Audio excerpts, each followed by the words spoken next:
People who randomly packed up and left everything behind, what made you do it? So I did this about 5 years ago, and people still think I'm crazy for it.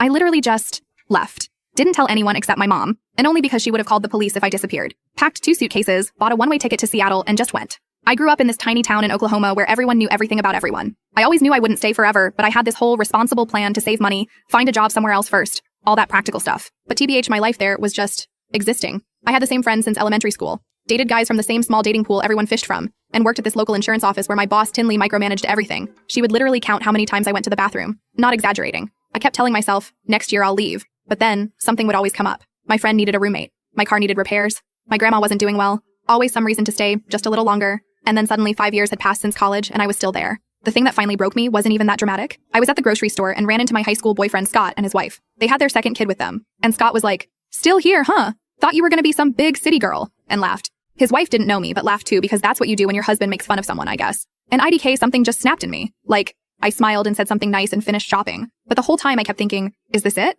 Is this my whole life? Just being the girl who never left, who everyone has a story about. I went home and looked at my apartment. This place I decorated so carefully, but that still had the same cheap beige carpet and popcorn ceiling as when I moved in after college. And I just opened my laptop and bought a plane ticket for the following week. I didn't tell anyone at work. I just sent an email the night before saying I wouldn't be coming back. I called my landlord and said I was breaking my lease. I sold my furniture on Facebook Marketplace for whatever people would pay. My car went to my cousin Fernando. I practically gave it away TBH. Everything else I either packed in those 2 suitcases or donated. My mom cried when I told her. She kept saying I was having a breakdown and needed to think about it more. But I wasn't. I was actually thinking clearly for the first time in years. I wasn't running away from something specific. I was running toward anything else. The first few months were hard. Like really hard. I stayed in a hostel at first, then found a room in this house with 4 roommates. I worked at a coffee shop even though I had a business degree. I was broke and sometimes scared and definitely lonely. But I was also alive. For the first time in forever, I didn't know exactly what tomorrow would bring. Nobody knew me or had expectations. I could be anyone. I could try anything. I could fail at things without the entire town talking about it. I met Lila at the coffee shop. She was a customer who became a friend. She helped me find a better job. I started dating people who had completely different life experiences than me.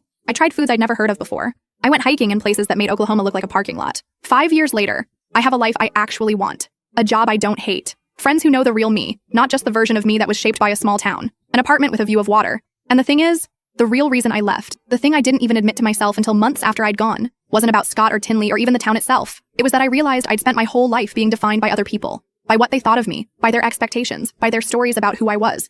I didn't know who I actually was when nobody was watching, and I needed to find out before I woke up at 80 years old, still wondering.